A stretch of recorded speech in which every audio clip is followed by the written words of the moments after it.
There was once an invisible man who had grown tired of being unseen. What did the invisible man do? He called for a monster.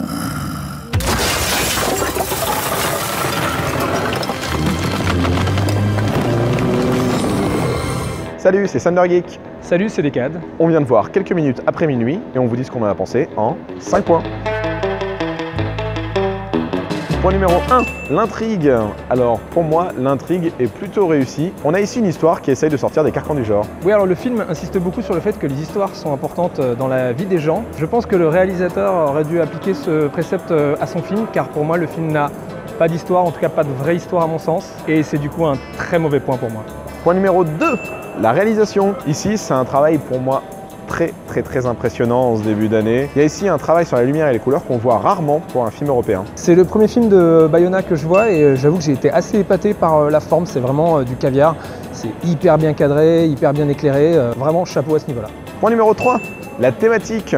Alors on va pas rentrer dans les détails pour pas vous spoiler, mais moi personnellement j'ai trouvé que le thème était bien traité, de façon mature et assez inventive. Le thème du film, bien qu'intéressant, pour moi est pas bien traité. Pour moi la dramaturgie a vraiment été beaucoup trop négligée au profit d'un symbolisme assez lourdeau et du coup le film a échoué à m'émouvoir.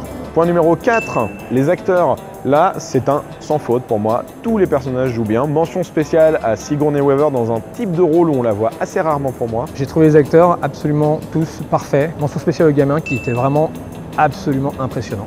Et enfin, point numéro 5, la patte graphique. Encore une fois, on va pas vous spoiler, mais il y a plusieurs passages dans le film qui nécessitent des effets spéciaux et une mise en scène particulière. Moi j'ai trouvé que c'était particulièrement réussi, on y retrouve des touches d'aquarelle et un petit côté magique, moi me plaît personnellement.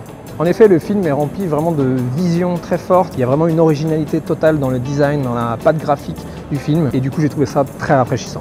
En conclusion, un très bon film pour ce début d'année, il n'est pas parfait, mais il remplira votre tête et encore plus votre cœur. C'est pour ça que je lui mets la très bonne note de 8 sur 10. Alors c'est très frustrant pour moi parce que je trouve ce film absolument parfait sur tous les points, sauf sur deux qui pour moi sont essentiels, l'histoire et la thématique. Du coup c'est fatal, je vais lui mettre un 5,5 sur 10.